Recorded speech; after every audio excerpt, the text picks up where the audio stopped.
भगवतां नारायणेन स्वयं व्यासेन ग्रथितां पुराणमुनिना मध्ये महाभारतम् अद्वैतामृतवर्षिणीं भगवतीम् अष्टादशाध्यायिनी अम्ब त्वाम् अनुसन्दधामि भगवत् गीते भयद्वेषिणी प्रपन्नपारिजाताय पुत्रवैत्रैकपाणये ज्ञानमुद्राय कृष्णाय गीतामृतदुहे नमः। सर्वोपनिषदो गावो दोग्धा गोपालनन्दनः पार्थो वत्सः सुधीर्भोक्ता दुग्धं गीतामृतं महत् वसुदेवसुतं देवं कंसचाणूरमर्दनम् देवकी परमानन्दम् कृष्णं वन्दे जगद्गुरुम् यं ब्रह्मा वरुणेन्द्ररुद्रमरुतः स्तुन्वन्ति दिव्यैस्तवैः वेदैः साङ्गपदक्रमोपनिषदैः गायन्ति यं सामगाः ध्यानावस्थिततद्गतेन मनसा पश्यन्ति यं योगिनो यस्यान्तं न विदुःसुरासुरगणा देवाय तस्मै नमः। अथ श्रीमद्भगवद्गीतासु द्वादशोऽध्यायः भक्तियोगः। अर्जुन उवाच एवं सततयुक्ता ये भक्तास्त्वां पर्युपासते ये चाप्यक्षरमव्यक्तं तेषां के योगवित्तमाः। श्रीभगवानुवाच मय्यावेश्य मनो ये मां नित्ययुक्ता उपासते श्रद्धया परयोपेताः ते मे युक्ततमा मताः। ये त्वक्षरमनिर्देश्यम् अव्यक्तं पर्युपासते सर्वत्र गमचिन्त्यं च कूटस्थमचलं ध्रुवम् सन्नियम्येन्द्रियग्रामं सर्वत्र समबुद्धयः ते प्राप्नुवन्ति मामेव सर्वभूतहिते रताः। क्लेशोऽधिकतरस्तेषाम् अव्यक्तासक्तचेतसाम् अव्यक्ता हि गतिर्दुःखम् देहवद्भिरवाप्यते। ये तु सर्वाणि कर्माणि मयि सन्न्यस्य मत्पराः अनन्येनैव योगेन मां ध्यायन्त उपासते तेषामहं समुद्धर्ता मृत्युसंसारसागरात् भवामि न चिरात् पार्थ मय्यावेशितचेतसाम् मय्येव मन आधस्व मयि बुद्धिं निवेशय निवसिष्यसि मय्येव अत ऊर्ध्वं न संशयः अथ चित्तं समाधातुं न शक्नोषि मयि स्थिरम् अभ्यासयोगेन ततो मामिच्छाप्तुं धनञ्जय अभ्यासेऽप्यसमर्थोऽसि मत्कर्म परमो भव मदर्थमपि कर्माणि कुर्वन् सिद्धिमवाप्स्यसि अथैतदप्यशक्तोऽसि कर्तुं मद्योगमाश्रितः सर्वकर्मफलत्यागं ततः कुरु यतात्मवान् श्रेयो हि ज्ञानमभ्यासात् ज्ञानात् ध्यानं विशिष्यते ध्यानात् कर्मफलत्यागः त्यागात् शान्तिरनन्तरम् अद्वेष्टा सर्वभूतानां मैत्रः करुण एव च निर्ममो निरहङ्कारः समदुःखः सुखक्षमी सन्तुष्टः सततं योगी यतात्मा दृढनिश्चयः मय्यर्पितमनो बुद्धिः यो मद्भक्तः स मे प्रियः यस्मान्नो द्विजते लोको लोकान्नो द्विजते च यः हर्षामर्षभयोद्वेगैर्मुक्तो यः स च मे प्रियः अनपेक्षः शुचिर्दक्ष उदासीनो गतव्यथः सर्वारंभ परित्यागी यो मद्भक्तः स मे प्रियः यो न हृष्यति न द्वेष्टि न शोचति न कांक्षति शुभाशुभ परित्यागी भक्तिमान्यः स मे प्रियः समः शत्रौ च मित्रे च तथा मानापमानयोः शीतोष्ण सुख दुःखेषु समः संग विवर्जितः तुल्य निंदा स्तुतिर्मौनी संतुष्टो येन केनचित् अनिकेत स्थिरमतिः भक्तिमान् मे प्रियो नरः ये तु धर्म्यामृतमिदं यथोक्तं पर्युपासते श्रद्धधाना मत्परमा भक्तास्तेतीव मे प्रियाः ओम तत्सदिति श्रीमद्भगवद्गीतासु उपनिषत्सु ब्रह्म विद्यायां योगशास्त्रे श्रीकृष्णार्जुन संवादे भक्ति योगो नाम द्वादशोऽध्यायः हरि ओम तत्सत् हरि ओम तत्सत् हरि ओम तत्सत्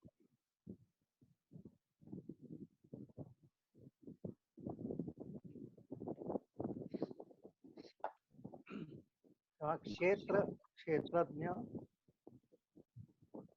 विभाग योग हा 13वा अध्यायाची चर्चा आपण करतोय आणि त्यामध्ये सुरुवातीलाच अर्जुनाने प्रश्न विचारलेला होता की क्षेत्र म्हणजे काय क्षेत्रज्ञ म्हणजे काय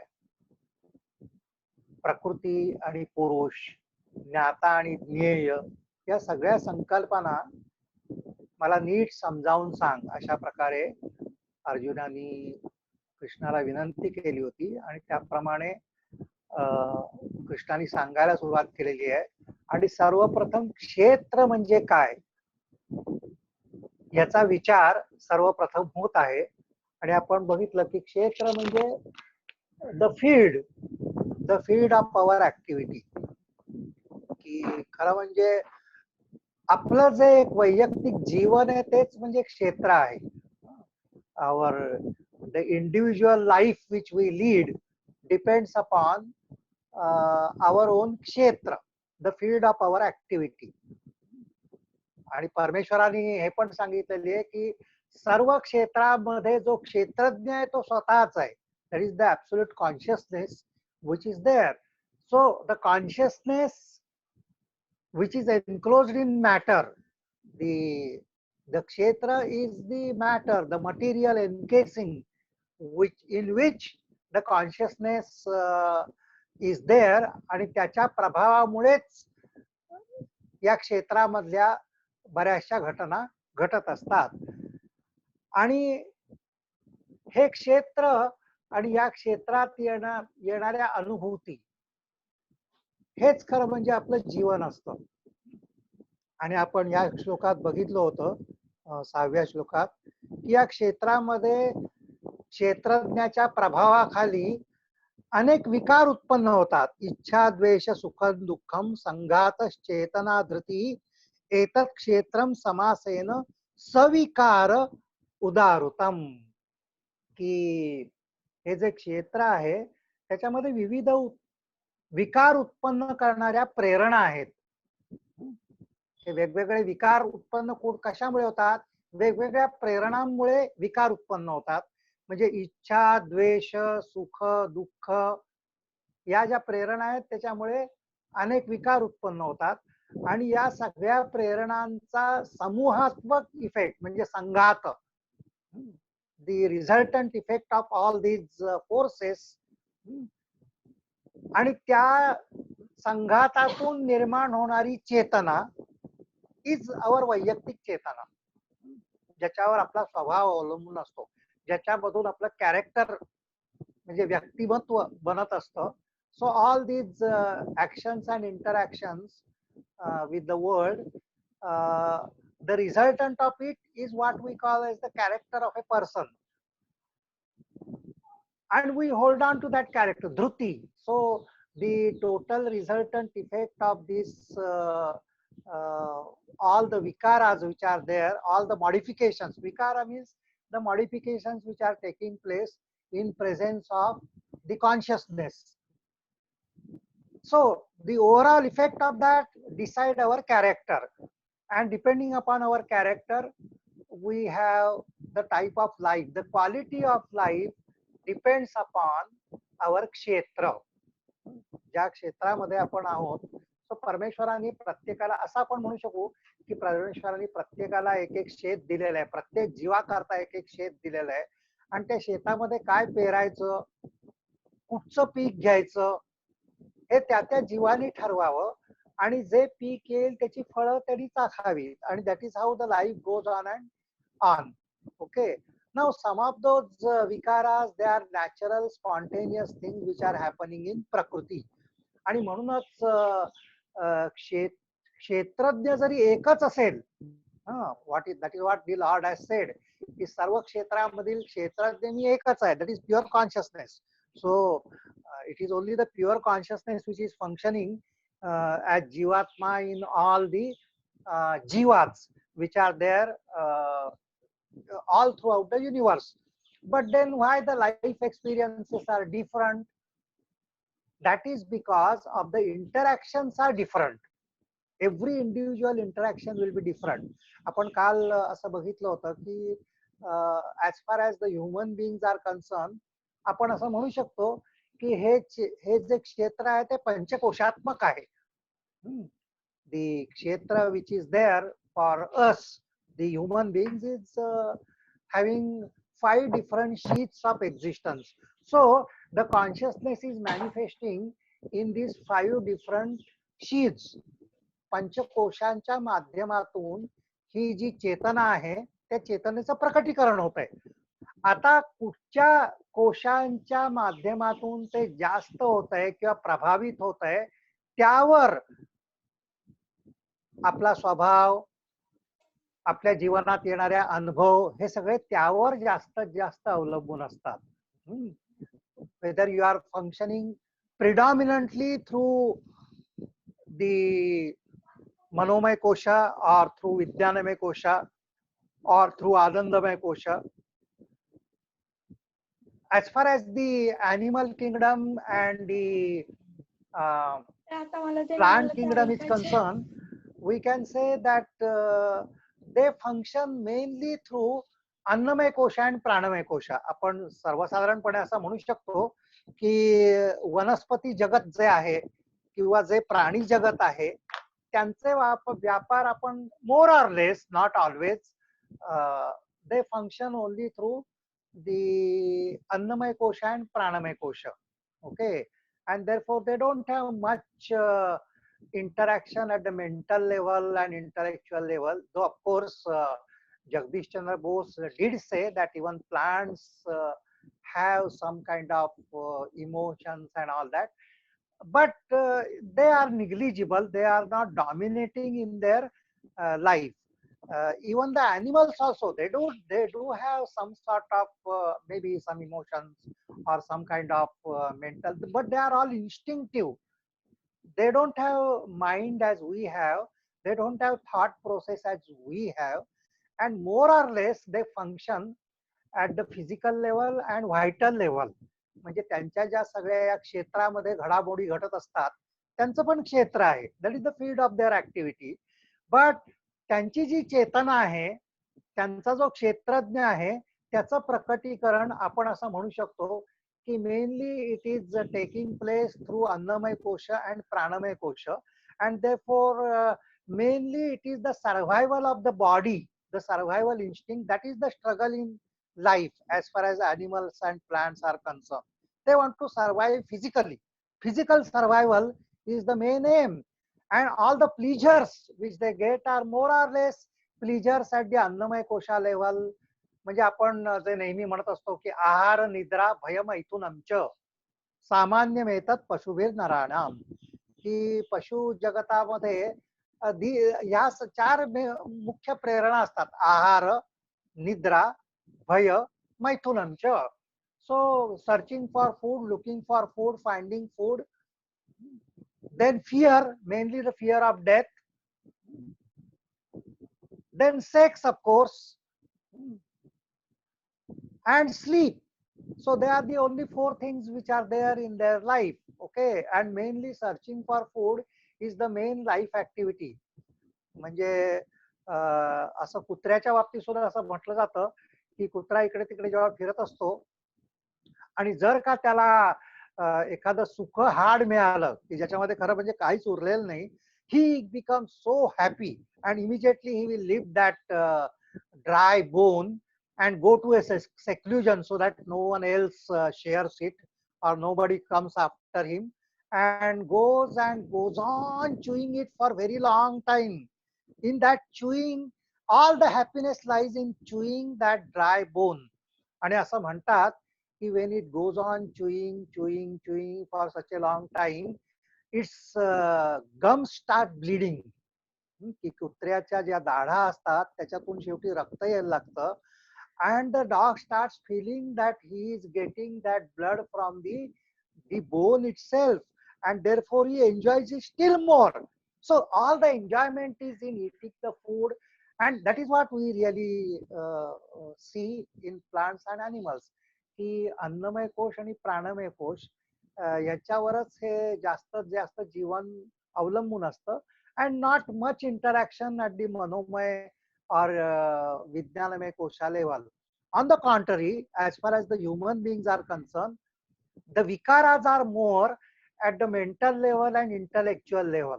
म्हणून आपलं जे जीवन आहे, आपले जे जीवनातले अनुभव आहेत, no doubt we need food, we have the activities, the energy levels and all that, and of course some of the human beings also live like animals, only ahara nidra bhaya maithunam cha. But बुद्धिर्हि तेषाम अधिको विशेषः, कि the conscious being, because the consciousness functions mainly through the manomay kosha and vijnanamay kosha, our interactions are more at the mental level and intellectual level, and therefore struggle which we have in our own kshetra. So the quality of life depends upon what are all the vikaras, what are all the modifications which are taking place in this particular field of action. या क्षेत्रामध्ये जे काही घडत असतं, जे काही विकार होत असतात त्याच्यावरच खरं म्हणजे आपल्या जीवनाचे अनुभव हे अवलंबून असतात. या क्षेत्रामध्ये जे विकार असतात ते विकारच आपल्या अनुभूतीचं उगमस्थान असतात. हम्म. त्याच्यातूनच सगळ्या अनुभूती निर्माण होतात.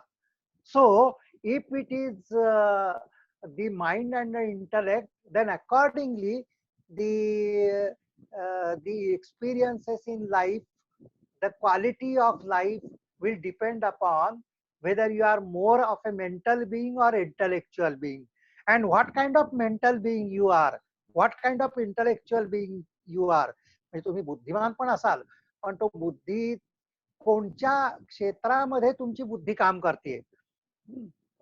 तुम्ही इमोशनल बिंग सुद्धा आहात, पण कोणत्या क्षेत्रामध्ये तुमच्या भावना आहेत. म्हणजे कवी जो असतो तो सुद्धा अत्यंत the artist, the poets, they are mainly the emotional बिंग्स. Okay, so त्यांचं विश्व वेगळं असतं.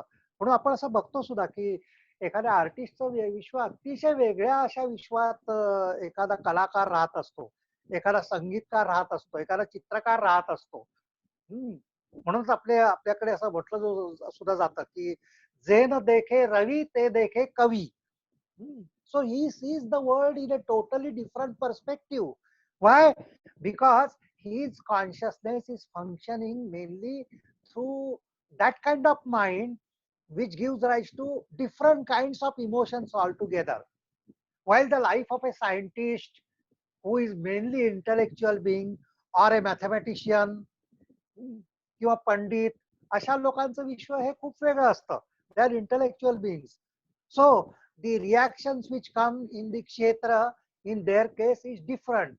So this is what actually Krishna has been telling in this kshetra.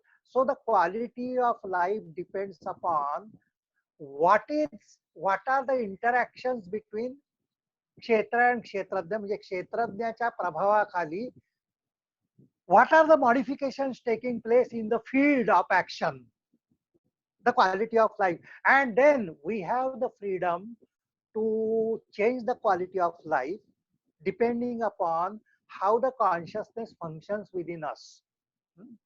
की ही जी चेतना आहे, सगळ्या जीवांमध्ये ती एकच चेतना आहे, पण त्या चेतनेचं प्रकटीकरण अन्नमय कोशातूनच फक्त व्हावं, प्राणमय कोशातूनच व्हावं, मनोमय कोशातूनच व्हावं, विज्ञानमय कोशातूनच व्हावं का आनंदमय कोशातून व्हावं, that is something which is our choice. And our life, the quality of life, the way we feel about life. शेवटी जीवन म्हणजे काय असतं? आपल्याला येणाऱ्या वेगवेगळ्या अनुभूती, आपल्याला येणारे वेगवेगळे अनुभव, हेच तर आपलं जीवन आहे. तर ते अनुभव कसे असावेत हे आपल्या क्षेत्रामध्ये कोणते विकार उत्पन्न होत आहेत, कोणत्या प्रेरणा काम करतायत, त्याच्यावर अवलंबून असतं. आता या ज्या पहिल्या प्रेरणा 6व्या श्लोकामध्ये सांगितलेल्या होत्या, इच्छा द्वेष सुखम दुःखम संघात चेतना धृती एतत् क्षेत्रम समासेन सविकारम उदाहृतम. So these are somewhat downward tendencies. These are, ह्या ज्या प्रेरणा आहेत त्या चेतनेला अधोगतीला नेणाऱ्या आहेत. म्हणजे इच्छा, द्वेष, सुख, दुःख. We say that there are natural spontaneous processes, but if our life depends only on them, if they are dominating our life, then we go little downward. They act as gravitational pulls for our consciousness. So the consciousness will be lower level consciousness. म्हणजे थोडक्यात म्हणजे निम्न प्रकृतीची चेतना ती होईल. निम्न प्रकृती चेतना होईल जर इच्छा द्वेष याच्या माध्यमातून आपण गेलो तर. आणि म्हणून पुढच्या श्लोकामध्ये जो आपण काल बघितला होता 7वा श्लोक त्याच्यामधला, त्याच्यामध्ये how to counteract this downward pull, he has given certain hints. म्हणजे to neutralize the downward forces, we have to cultivate these things in our kshetra. What are those things? Amatitvam, adambhitvam, ahimsa, shantirarjavam, Acharyopasanam Shaucham Stairyam Atmavinigraha. So these are the hints which he has given. So these are the things which we have to cultivate in our kshetra. आपल्या शेतामध्ये हे पीक आपण घेतलं पाहिजे, so that we will have better fruits. So we have seen that yesterday. Amanitvam, not having pride. खूप अभिमान असता कामा नये. अदंभित्वम, not having so much of pretense in our life. दंभ असता कामा नये. Ahimsa, the total non-violence at physical, mental, intellectual level. Shanti, arjavam. So Shanti means Kshama-shilata, the attitude of forgiving others, which is not so easy as it looks. If somebody has done something, it needs a larger heart to forgive him. कोणीचा आपला अपमान केला असेल त्याला क्षमा करणं हे फार मोठी गोष्ट आहे. क्षमाशीलता, आर्जवम, अत्यंत सरळपणा स्वभावातला, सरळ स्वभाव असणं, very straight forward type of behaviour, not having a political mind and all that. Okay, Acharyopasanam, so having total dedication to the teachers, the gurus, and as far as our culture is concerned, the guru is within us. In a way, guru is everywhere. म्हणजे आपण अष्टावक्र गीतेमध्ये असं बघितलं होतं, आ ब्रह्मस्तंभ पर्यंतम. अष्टावक्र असं म्हणतो की त्या ब्रह्मापासून ते स्तंभापर्यंत, म्हणजे right from Brahma to the blade of grass, everything is our teacher. The whole universe itself is a teacher in a way. तर गुरु तर आपला सगळीकडेच आहे एका अर्थी. आणि तसं म्हटलं तर गुरु आपल्या आतमध्येच आहे. The pure consciousness that we have, the lord which is within us is our guru. But then if we are learning something from somebody, then he also becomes our guru. So there are so many people who can be our guru, and then having right attitude towards them, surrendering to them. Acharyopasanam Shaucham, the purity about which I told yesterday. It should be inward and outward purity. That is very important. Stairyam, and therefore steadiness or firmness in life. की बऱ्याचशा लोकांना अस्थिरता असते आणि त्याच्यामुळे साध्या साध्या गोष्टीमध्ये सुद्धा ते कोणत्याही प्रकारे डिसिजन घेऊ शकत नाही. हे करू की ते करू, असा वागू की तसा वागू. So they need always somebody else to advise them which decision they should take. हे अस्थिरतेचं प्रमाण आहे. It's all right, you may go wrong also sometimes, but be steady in your acts. So आणि आत्मविनिग्रह, you have to control yourself, the self control, म्हणजे मन, इंद्रिय यांचा निग्रह. So all these are the forces which can counteract the downward pulls which was mentioned in the previous shloka. आणि त्याच्यामुळे एक प्रकारची स्थिरता येऊ शकते. And now he is going to tell in the 8th shloka how we can really make the consciousness go still upwards. म्हणजे निम्न प्रकृतीकडून उच्च प्रकृतीकडे या चेतनेचा प्रवाह कसा जाईल. किंवा आपण असं म्हटलं की in our usual language if we say, how can you start functioning instead of from manomay kosha and vijnanamay kosha through anandamay kosha. Or how can we achieve the spiritual level. So now the hints are given for the sadhana is given for going towards the spiritual level, taking our consciousness to the higher level. म्हणून इंद्रियार्थेषु च वैराग्यम अनहंकार एवच जन्म मृत्यु जरा व्याधि दुःख दोषानुदर्शनम. So many things which he has told for upward movement of consciousness. चेतनेचं ऊर्ध्वीकरण करण्यासाठी फक्त इंद्रियार्थेषु वैराग्यम. Generally that is what is our life in general. If we are living ordinary life, the pulse of the senses decides our life. म्हणजे इंद्रियच आपल्याला खेचून नेतात विषयांकडे आणि इंद्रियाच्या पाठीमागे आपण धावत असतो. म्हणून इंद्रियार्थेषु म्हणजे इंद्रियांचे जे विषय आहेत त्यांच्यापासून वैराग्यम, हॅव्हिंग टोटल डिटॅचमेंट फ्रॉम इंद्रिय भोगांपासून पूर्णपणे स्वतःला अलग करणे. So at that vairagya should not be sometimes the vairagya is only temporary type of vairagya. You know, in our scriptures, 3 types of temporary vairagyas are also told. Ki detachment could be very temporary, incidental, आणि म्हणून आपल्याकडे स्मशान वैराग्य, प्रसूती वैराग्य, आणि एक म्हणजे when we listen to certain discourses and when we get some knowledge, we have, suppose if we have listened to a spiritual discourse or for today's Bhagavad Gita, we can feel that yes, I should get detached from the sensual objects and all that, and that vairagya will last only temporarily for some time. म्हणजे एखाद्या अशा प्रकारचं ज्याला पुराण वैराग्य असं म्हणतात.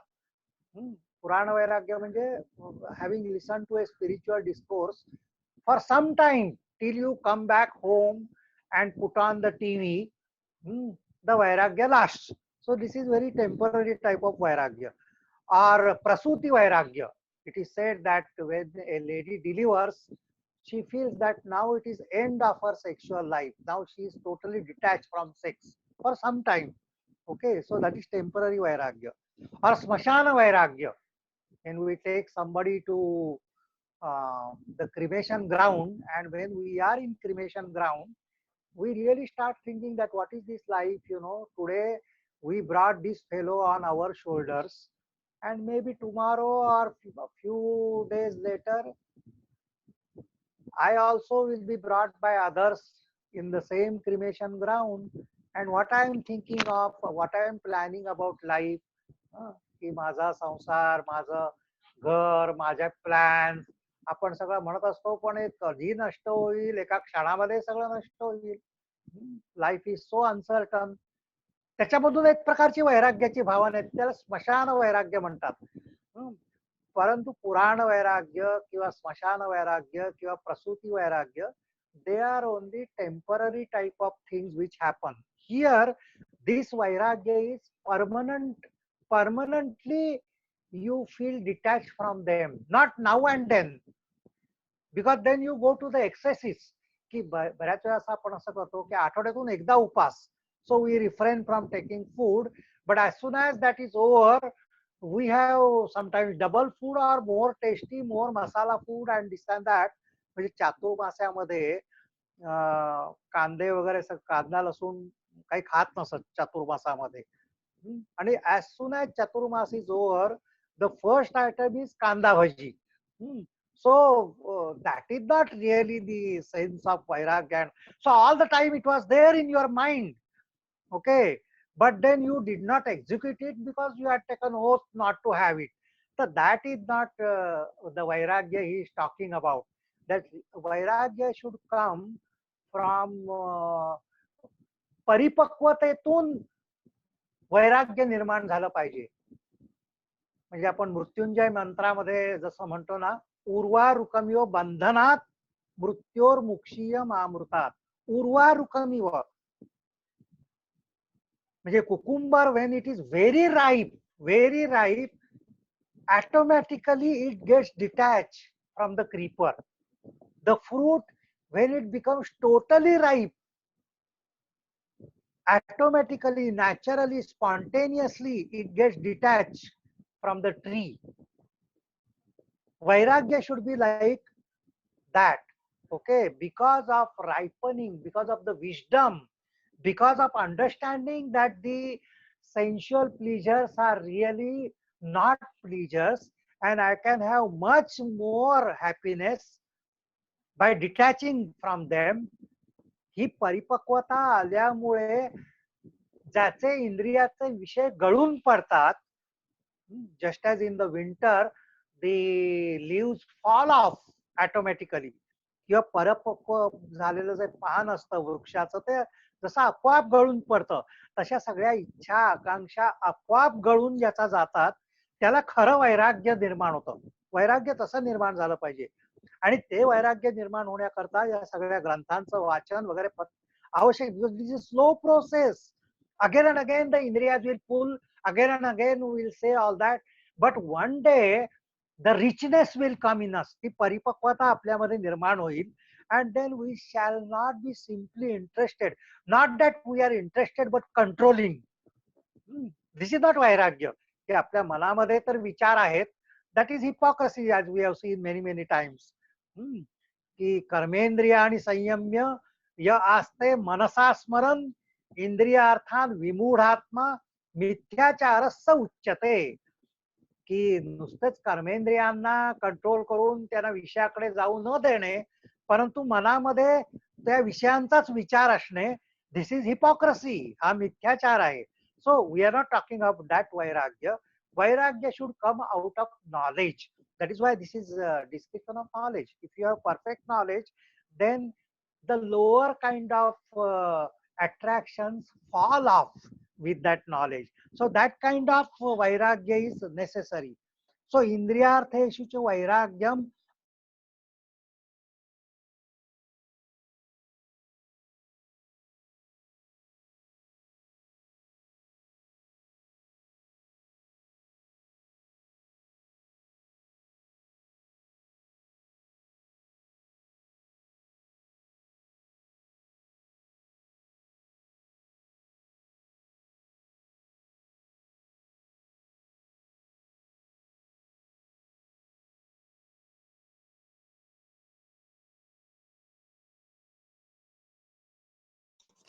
Light गेलेत का सरांच्या इथे?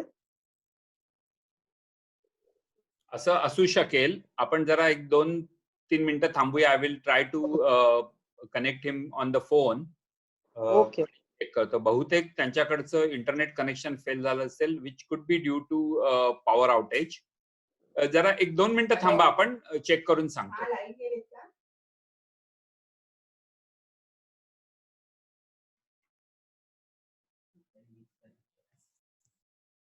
Madam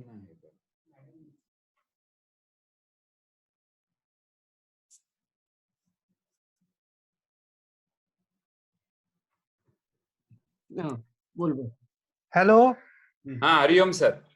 Can you hear me now? Yes, loud and clear. Okay. So unfortunately light went off, and But now we are speaking from the mobile, so there was slight no disturbance. So we shall continue with our thing without any problem. Okay. हो, चालेल sir. Thank you. Okay. So we are continuing with this. Okay. Yes. Okay. So so indriyartheshu cha vairagyam anahankara eva cha. So naturally the egolessness, which we have discussed many times, that is the main thing which we discussed in the last chapter, previous chapter, ahankara nasha. So because the field, if it is motivated by ego, then different kinds of reactions take place in the field. म्हणजे Chetan, if the pure consciousness functions, the field will be spiritual field. If the ego functions, it will be more or less the usual material type of field. आणि म्हणून अहंकार नाश, अनहंकार एमेव च. जन्म मृत्यू जरा व्याधी दुःख दोषानुदर्शनम. So now in order to bring about all these इंद्रियार्थेषु च वैराग्यम अनहंकारमेव च, म्हणजे हे इंद्रियांचं वैराग्य येण्यासाठी किंवा अहंकार नाश होण्यासाठी काय गरज आहे? next line is told. So you have to meditate on these four things: Janma, Mrityu, Jara, Vyadhi, Dukkha Doshanudarshanam. की जन्म मृत्यू जरा व्याधी हे खरं these are the realities in life. So you meditate on that. You know, that is what Buddha also said.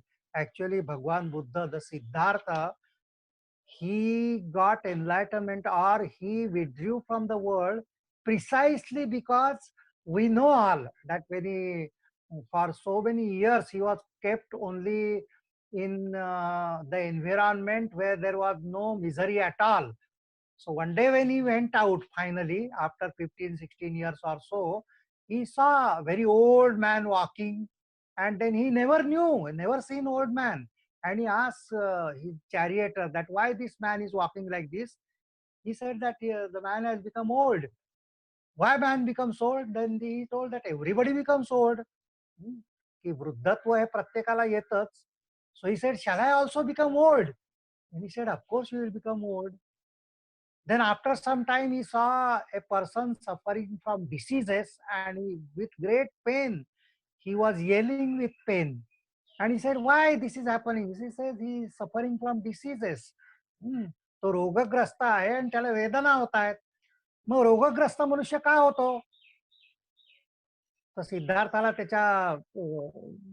त्या सारथ्याने सांगितलं की जो जीव आहे ज्याला शरीर आहे त्याला कधी ना कधी रोग होतोच. So shall I also be suffering from diseases? He said, yes. Wherever body is there, diseases will be there. And finally he saw one person, cremation ground, a dead body taken to the cremation ground. And he said, what happened to him? He said, he lost his life, he's dead. Then he said, why is dead? And then he told that whosoever is born dies one day. You know, now this change totally the life of Siddhartha Gautama. Actually, the next day morning itself, he left. He left his beautiful wife. He left only 7 days old child. He left the great kingdom. म्हणजे सिद्धार्थ गौतम हा खरा म्हणजे इतका उच्च प्रतीचा साधक त्यावेळेस झालेला होता की एका क्षणार्धात त्याला कळलं जीवन किती खोल आहे त्याला कळलं आणि तो साधने करता अरण्यात निघून गेला. आपल्याला हे कळायला वेळ लागेल आणि म्हणून कृष्ण असं म्हणतात की हे जन्म मृत्यू जरा व्याधी हे जे सतत घडणाऱ्या आयुष्यातल्या घटना आहेत त्यांच्यावर ध्यान द्या तुम्ही. You meditate on this, find out, and then you will realize that this is how the life is. And then it is possible for you to withdraw from all this. मग तुमचा इंद्रिय निग्रह, मग तुमचं वैराग्य हे तुम्हाला शक्य होईल. So one of the things, and that is why in Buddhist meditation one of the ways which Buddha has told is to meditate in the cremation ground. बुद्धाने सांगितलं होतं की सगळ्यात उत्तम जागा ध्यानाकरता म्हणजे स्मशानभूमी. तिथे जाऊन बसा and see the bodies coming now and then, see the bodies burning.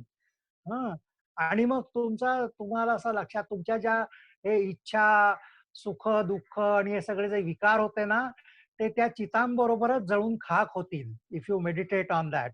Okay, so that was precisely the idea when he told that the best place for meditation is a cremation ground. So this is because you can meditate on dukkha doshanudarshanam, की या सगळ्यातूनच खरं म्हणजे मानवी जीवनातली दुःख उत्पन्न होत असतात आणि या दुःखावर तसा म्हटलं तर काहीच उपाय नाहीये. म्हणजे जसं आपण भगवद्गीतेमध्ये सुद्धा कृष्णाने सांगितलेले आहे की देहिनोस्मिन् यथा देहे कौमारम यौवनम जरा तथा देहांतर प्राप्ती धीरस्तत्र न मुह्यति. देही जो देहीन आहे, one who is in the body, कौमारम यौवनम जरा, कौमार्य येणं, we are young, and then वृद्धत्व. Now, howsoever we hate it, one day or the other we will become old. We can't cry where my youth has gone, where the young age has gone. It is a process of life. देहिनोस्मिन् यथा देहे कौमारम यौवनम जरा तथा देहांतर प्राप्ति धीरस्तत्र न मुह्यति. One who is steady in wisdom, and that steady wisdom is what is required for going higher in the states of consciousness.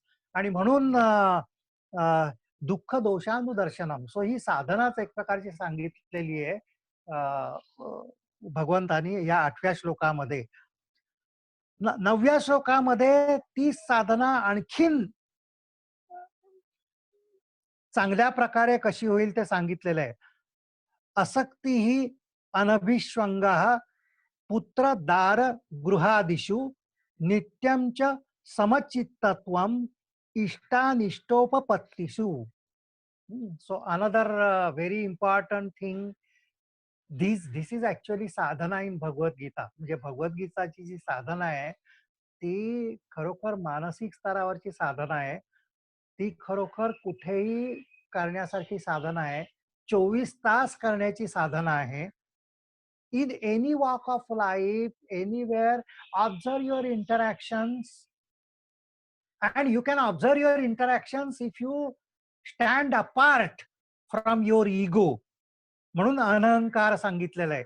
If you are watching your, what we usually do is we try to see our interactions from the point of view of our ego, and therefore we try to justify our interactions. की आपण अहंकाराच्या माध्यमातूनच आपल्या या सगळ्या क्रिया प्रतिक्रिया ज्या आपल्या क्षेत्रामध्ये चालू आहेत, ज्या आपल्या जीवनामध्ये चालू आहेत, तर हे जीवनानुभव अहंकाराच्या माध्यमातून आपण पाहत असतो. ते जर साक्षीच्या माध्यमातून आपण पाहिले, तटस्थतेच्या माध्यमातून पाहिले, तर ती साधना होते. म्हणून अनहंकार असं सांगितलेलं आहे की if you withdraw really from the egoistic tendency, stand apart and observe yourself, at once all the experiences, they can take you higher in the level of consciousness. आणि त्याच्याकरता असक्ती अनभिष्वंगः, असक्ती not having any asakti about anything, not having any attachment, about which we have discussed quite a lot. Anabhishwanga means ममत्वाचा अभाव. The elimination of all the ideas of me and mine. ममत्व. कितीतरी गोष्टीत आपलं असं ममत्व आणि आपल्या ममत्वाचा जो घेरा आहे तो वाढत चाललेला असतो. First mamatva is about our own body only. My body, my mind, my senses, then my house, my relative. ममत्व वाढत चाललं. Then my neighbour, my society, my country. So it goes on increasing like that mamatva. Okay, now any kind of mamatva finally leads to deterioration of consciousness. Okay, कारण या ममत्वातूनच हे सगळं जे ममत्व आहे ते सुद्धा अहंकारातूनच उत्पन्न झालेलं असतं. आणि हे ममत्व जितकं वाढेल तेवढा आपला अहंकार जास्तीत जास्त स्ट्रॉंग होत जाईल. हे अहंकाराला खत पाणी घातल्यासारखं असतं. आणि खास करून ममत्व कशापासून टाळलं पाहिजे? पुत्र दार गृहादिषु. The most of the idea of me and mine is about putra dar gruhadishu, about the progeny, about the child, sons and daughters, about the wife, about our own house. These are the real bondages in our life. याच्यामध्ये ममत्व असतं आपलं. So this is how the ahankara starts getting stronger and stronger because of attachment to putra dara grihadishu. आणि म्हणून अर्जुनाचं सुद्धा precisely तेच झालेलं होतं की अर्जुन खरा म्हणजे लढाई करता गेलेला होता. and that war was inevitable, that he knew की सगळ्या प्रकारचे प्रयत्न झालेले होते. कृष्ण शिष्टाई सुद्धा झालेली होती ते युद्ध टाळण्याकरता. and they had come to the conclusion after lot of negotiations of every kind. hmm, they had come to the conclusion that there is nothing except war and war alone. So there was no question of any other way than the war. Hey, everybody knew it. And ते सगळं असतानाच तो खरा म्हणजे युद्धाला उतरला होता. But युद्धाला उतरल्यावर त्याला खरं म्हणजे समोर फक्त शत्रू दिसायला पाहिजे होते. For a warrior who is who has come for war, he should see only the enemy in front of it.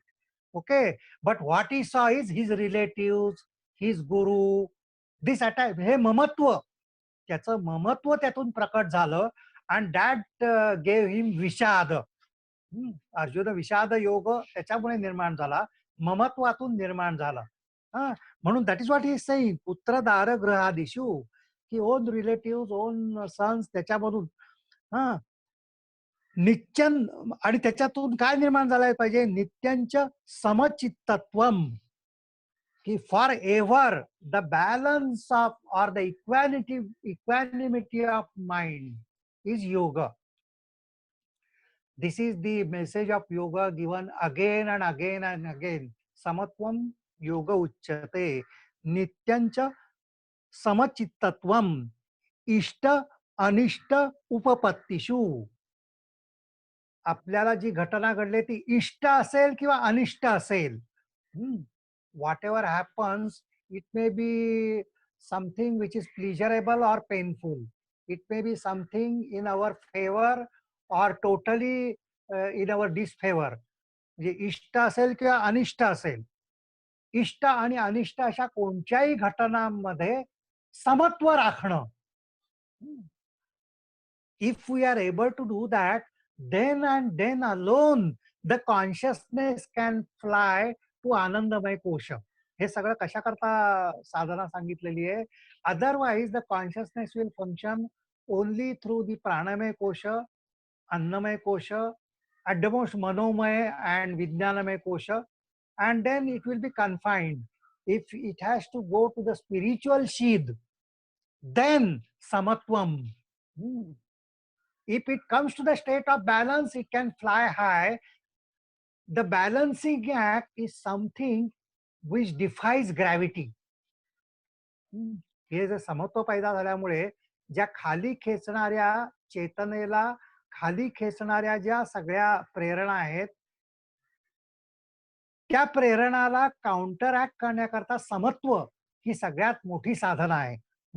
आणि ती साधना कृष्णाने आपल्या आयुष्यामध्ये परत परत दाखवून दिली होती. नॉट ओनली वॉज टेलिंग समत्वम योग उच्यते, not only again and again it has been emphasized in all the shlokas and in the previous shlokas also, which we have seen in the 12th chapter, ki sukha dukkhe ksame krutva labha labho jaya jayo. In all these conflict situations have samatva, but he practiced it all the time. म्हणजे शेवटी एक अशी घटना सांगितलेली आहे कृष्णाच्या आयुष्यातली, म्हणजे महाभारताचा जवळजवळ त्यावेळेस अंत झाला होता.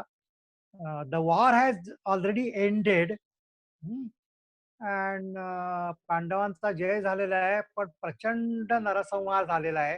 दुर्योधन शेवटच्या घटका मोजतोय आता, अशी सगळी परिस्थिती आहे. आणि त्याच्यामुळे अश्वत्थामा जो असतो, त्या अश्वत्थामा म्हणजे he goes against all the rules and regulations. म्हणजे ते धर्मक्षेत्र न राहता पापक्षेत्र व्हावं अशा प्रकारे अश्वत्थामा सगळ्या राहुट्या रात्री जाळून टाकतो पांडवांच्या, because he wants to finish all the पांडवास. म्हणजे त्याच्यामध्ये बदल्याची भावना इतकी प्रभावित होते की सगळ्या पांडवांच्या ज्या राहुट्या असतात, ज्याच्यामध्ये बालक सुद्धा झोपलेली असतात, त्या सगळ्या राहुट्या तो जाळून टाकतो. And then he thinks that now Pandavas म्हणजे पांडवांचा वंशच उरला नाही पाहिजे असं त्याची आयडिया असते. and that is what he wants to do. Okay, परंतु नंतर त्याच्या असं लक्षात येतं की उत्तरेच्या गर्भामध्ये जो परीक्षित आहे, म्हणजे अभिमन्यूची बायको जी उत्तरा होती तिच्या गर्भामध्ये परीक्षित वॉज देअर, म्हणजे later on he was called as Parikshit. तर त्या गर्भामध्ये शेवटचा पांडव अजून जिवंत आहे. And so much cruel he was that the highest astra which was Brahmastra, त्यांनी ते ब्रह्मास्त्र त्या गर्भावर फेकण्याचा फेकलं, म्हणजे थोडक्यात म्हणजे की ही ट्राय टू. आणि ब्रह्मास्त्र एकदा गेलं की ते परिणाम करूनच, there was no other way and only Krishna could save it. Okay, now at that time what Krishna said, you know, at that time Krishna said that if I had equal attitude towards Kauravas and Pandavas at all times, की कौरव आणि पांडव यांच्या प्रती जर माझी समत्व दृष्टी संपूर्ण काळ होती असं सत्य असेल, कधीही त्यांच्यामध्ये जर मी भेद केलेला नसेल, कौरव आणि पांडवांच्या मध्ये मी कधीही जर भेद केला नसेल, समत्व दृष्टीनेच जर त्यांना पाहिलं असेल, तर या ब्रह्मास्त्राचा जो परिणाम आहे तो परिणाम शून्य व्हावा. आणि actually that is what happen, you know. त्या ब्रह्मास्त्राचा परिणाम झाला नाही. ते Brahmastra it was neutralize by Krishna through samatva only, because actually just see, though we feel that he fought with Pandavas and all the time he was with Arjuna, त्यांची समत्व दृष्टी गेलेली नव्हती. He was not really siding with पांडवाज और he was not enemy for कौरवाज. त्याचं जे समत्व होतं ते शेवटपर्यंत कायमच होतं. Okay, that is really known as samatva. म्हणून समशत्रूच्या मित्रेच तथा मानापमानयो, की शत्रू आणि मित्र या दोघांप्रती समत्व असलं पाहिजे. And that is what he also showed as far as this shloka is concerned. And this is the sadhana which is given in the 9th shloka. So well, we have been able to continue in spite of the disturbance due to light and internet thing. So but now it is 6 o'clock, so 9th shloka we are going to stop here, and tomorrow we shall start with 10th shloka of this chapter. So sorry for the disturbance and all that, and I hope you have been able to listen to me through the mobile. जे आमच्या मिसेसनी लगेच तिचा जो mobile होता त्या मोबाईलचा app use करून काहीतरी केलं की ज्याच्यामध्ये मला काहीच कळत नाही. But anyway I feel it is successful and you are able to listen to me. I hope everything has gone well, and we shall chant Om असतो मा sadgamaya to end the session for today. ओम असतो मा सद्गमय तमसो मा ज्योतिर्गमय मृत्योर्मा अमृतंगमय. ओम शांति शांति शांति. हरि ओम तत्सत. हरि ओम तत्सत. हरि ओम तत्सत. Thank you madam. हाँ हाँ मॅडम ना Yes, thank you. Thank you, sir. Thank you, sir and madam both.